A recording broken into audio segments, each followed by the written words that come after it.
ভালোবাসা ভালোবাসা ভালোবাসা। Hey বন্ধুরা, welcome back to other brand new video. Moni Jaldas বন্ধুরা, টেকনো হট 40i ফোনটা সত্যিকারের হট, কারণ এই বাজেটে আপনারা 256 জিবির UFS 2.2 এর স্টোরেজ পেয়ে যাচ্ছেন একদম 10,000 টাকার নিচের একটা ফোনে। এছাড়াও আরও অনেক জিনিস আছে যেগুলো তারিফ করার মতন। তো অবশ্যই আজকে এই ফোনটার ব্যাপারে কথা বলবো, কিন্তু বন্ধুরা চ্যানেল নতুন হয়ে থাকলে অবশ্যই চ্যানেলটাকে সাবস্ক্রাইব করুন। আর নিজের পয়সা দিয়ে ফোন কিনে এত বেশি খেতে আর সত্যি সম্ভব হচ্ছে না। কত আমি এমন ভিডিও দেখেছি যারা ফেক ভিডিও বানিয়ে যাদের কত ভিউজ কত সাবস্ক্রাইবার। তো এই জিনিসটা প্লিজ বন্ধুরা একবার ভেবে দেখবেন, নাহলে আমাকে সত্যি এবার ছেড়ে দিতে হবে। আপনারা বলছেন বলেই আমি এত চেষ্টা করছি, তাও নিজের পয়সা দিয়ে ফোন কিনে আপনারা ভেবে দেখুন তো বন্ধুরা। মানে অন্য কত চ্যানেল আছে তাদের ফেক ভিডিও বানিয়ে তাদের কত ভিউজ, বা যে সত্যি মেহনত করছে তাকে কিন্তু আপনারা সাপোর্ট করছেন না। এরকমভাবে নাইনসাফি করবেন না বন্ধুরা আমার সাথে। প্লিজ চ্যানেল নতুন হলে চ্যানেলটাকে সাবস্ক্রাইব করুন, আমি সত্যি জান লাগিয়ে দিচ্ছি। তো অবশ্যই বন্ধুরা চ্যানেল নতুন হলে চ্যানেলটাকে সাবস্ক্রাইব করে নোটিফিকেশন বেল আইকন অন করে রাখবেন। আর যদি লাইক না করে থাকেন আর লাইকটা প্লিজ করে দিন, একদমই তো ফ্রি করুন না। তো যাই হোক বন্ধুরা, চলুন ভিডিওটা স্টার্ট করা যাক। তবে বন্ধুরা সর্বপ্রথম কথা বলো বিল কোয়ালিটি এবং ডিজাইন। এবং এই ফোনের মধ্যে আপনারা প্লাস্টিকের ব্যাক প্যানেল পেয়ে যাচ্ছেন, প্লাস্টিকের পুরোপুরি ফ্রেমটা। কিন্তু বন্ধুরা ফোনটা কিন্তু দেখতে একটু রেনবো টাইপের এফেক্ট দেয়, যেমনটি আপনারা দেখতে পাচ্ছেন। খুব সুন্দর কিন্তু প্রিমিয়াম ফিল হয়। পেছন থেকে দেখে কেউ বলতে পারবেন এটা একটা বাজেট রেঞ্জের বা 10,000 টাকার নিচের ফোন। আগে বন্ধুরা অবশ্যই বক্সি ডিজাইনের সাথে আসে, এবং যে ফ্রেমটা আছে সেটা কিন্তু গ্লসি, তাই জন্য ফিঙ্গারপ্রিন্ট কিন্তু এটার মধ্যে পড়ে যায়। কিন্তু বন্ধুরা উল্টো দিকে এই ফোনের যে ডিসপ্লেটা আছে সেটা কিন্তু আমার খুবই ভালো। সবার প্রথম বন্ধুরা এই ফোনের মধ্যে 6.6 ইঞ্চেসের একটা HD+ 90 হার্টজের LCD প্যানেল পেয়ে যাচ্ছেন। বাট বন্ধুরা দেখতে পাচ্ছেন পাঞ্চ হোল ক্যামেরা রয়েছে এই ফোনের মধ্যে, ওয়াটার ড্রপ নচ কিন্তু দেয়নি। ইনফ্যাক্ট বন্ধুরা যে স্ক্রিন টু বডি রেশিও আছে সেটাও কিন্তু 89% ওপরে। তো স্ক্রিন অ্যান্ড বেজেলগুলো দেখতে পাচ্ছেন।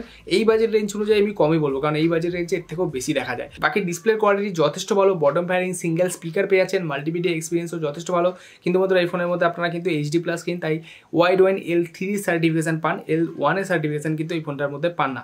তো যে কোনো OTT প্ল্যাটফর্ম আপনারা 720p ম্যাক্সিমাম ভিডিও দেখতে পারবেন। কিন্তু একটা জিনিস ভালো লাগলো, এই ফোনের মধ্যে IP53 প্রোটেকশন পেয়ে যাচ্ছেন, যার ফলে ছোটোখাটো ওয়াটার ফ্ল্যাশেসকে হ্যান্ডেল করতে পারবে ফোনটা ইজিলি। বাকি বন্ধুরা এই ফোনের মধ্যে আপনারা সাইড মাউন্টেড ফিঙ্গারপ্রিন্ট সেন্সার পেয়ে যান, যথেষ্ট ফাস্ট। তো ফিঙ্গারপ্রিন্ট সেন্সার নিয়ে কোনো প্রবলেম আপনার হবে না। ইনফ্যাক্ট ফেস আইডিও দিয়েছে। ইনফ্যাক্ট বন্ধুরা ডিসপ্লের মধ্যে দেখতে পাচ্ছেন আপনারা যে কি বলবো, এই বিষয়ে আর বলার কিছু নেই, ডাইনামিক আইল্যান্ড আপনারা দেখতে পান। বাকি বন্ধুরা যদি আমি কথা বলি এই ফোনটার কল এবং কানেক্টিভিটি নিয়ে, তাহলে এই ফোনটা কিন্তু 4G একটা ফোন, এবং ডুয়েল 4G ভোল্টেজ রয়েছে, Wi-Fi 5 রয়েছে, ব্লুটুথ 5.0 রয়েছে। বাকি বন্ধুরা যদি আমি কলিংয়ের কথা বলি, তো কল করে দেখেছি আমি, কলিং নিয়ে খুব একটা বেশি অসুবিধা হয়নি, নয়েজ ক্যান্সেলেশন যথেষ্ট ভালো, কল বগেরা আমি কদিন ইউজ করে ফেস করিনি। বাকি বন্ধুরা যদি আমি কথা বলি পারফরমেন্সে, তাহলে এই বাজেটের যে এই প্রসেসরটা মানে ধরে দিচ্ছে ইউনিসকের T606 এর 12nm টেকনোলজির প্রসেসর। কিন্তু এই ফোনের মধ্যে যেটা একদম ওয়ান অফ দ্য বেস্ট লাগলো আমার, এই ফোনের মধ্যে আপনারা 8GB LPDDR4X র্যাম এবং 256 জিবির স্টোরেজ পান UFS 2.2, যেটা এই বাজেট রেঞ্জে তো কেউ প্রোভাইড করে না বন্ধুরা, এত বেশি স্টোরেজ। ইনফ্যাক্ট বন্ধুরা আপনাদের যদি আমি আন্তত স্কোর দেখাই, দেখতে পাচ্ছেন 2.5 লাখের ওপরে আপনারা আন্তত স্কোর পেয়ে আছেন, যেটা এই বাজেট রেঞ্জ অনুযায়ী তো যথেষ্ট ভালো। ইনফ্যাক্ট বন্ধুরা দেখুন, গেমিংয়ের ক্ষেত্রে আমি বলবো না গেমিং খুব ভালো করা যায় না, বা ডে টু ডে মাল্টিটাস্কিংয়ের ক্ষেত্রে আপনার খুব একটা বেশি অসুবিধা হবে না। বাকি যদি আপনারা গেমিং করতেই চান, তাহলে আপনাদের গেমিং সেটিং আমি দেখিয়ে দিচ্ছি। দেখতে পাচ্ছেন লো টু মিডিয়াম সেটিংয়ে আপনারা গেমিং খেলতে পারবেন। এছাড়াও 30 FPS 25 থেকে 30 FPS এর মধ্যে আপনারা গেমিং করতে পারবেন। খুব ভালো নয়, গেমিং সেন্ট্রিক ফোনও নয়। বাকি বন্ধুরা ঠিকঠাক, ইটস ওকে, বা ডে টু ডে লাইফে হ্যান্ডেল করে নেবে। বাকি বন্ধুরা যদি আমি কথা বলি UI এবং আপডেট নিয়ে, তাহলে কোম্পানি তো কত বছরে মেজর অ্যান্ড্রয়েড আপডেট দেবে সেটা তো জানি, বাট এই ফোনটা আউট অফ দ্য বক্স কিন্তু অ্যান্ড্রয়েড 13 এর সাথে আসে, যে XOS আছে ইনফিনিক্সের, সেটার ওপরে। ইনফ্যাক্ট বন্ধুরা এই ফোনের মধ্যে একটা জিনিস দেখে আমার খুবই ভালো লাগলো, যেটা হলো খুব বেশি কিন্তু ব্লোটওয়্যারস দেয়নি এই ফোনটার মধ্যে।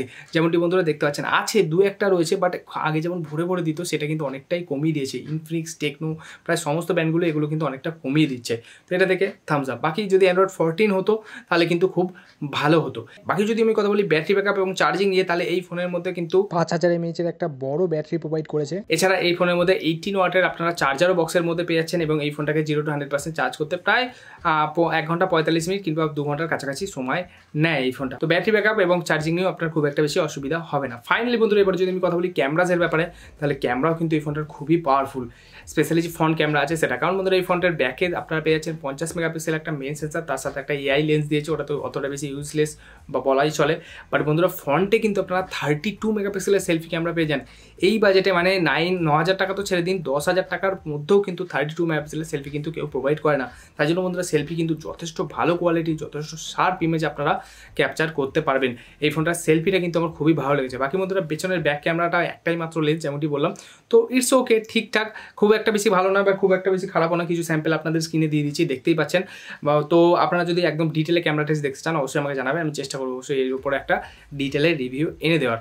বাকি বন্ধুরা ফাইনালি এবার যদি আমি কথা বলি প্রাইজিংয়ের ব্যাপারে, তাহলে এই ফোনটা 8GB র্যাম 256GB স্টোরেজের থাকে, অফার লাগিয়ে ইন্ডিয়াতে 8,999 মানে 9,000 টাকার মধ্যে আপনারা কিনতে পারবেন। শকিং রাইট, কারণ এই বাজেটে এত কিছু স্পেক্স দিয়েছে আবার 9,000 টাকার মধ্যে দিচ্ছে, তো যেটা দেখে ভালো লাগবে। বাকি আপনাদের কি ওপিনিয়ন অবশ্যই আমাকে নিচে কমেন্ট করে জানাবেন। তো বাস বন্ধুরা আজকে ভিডিওটা এবং আমার ভিডিওতে পুরো শেষ অবধি সাথ দেওয়ার জন্য অসংখ্য ধন্যবাদ।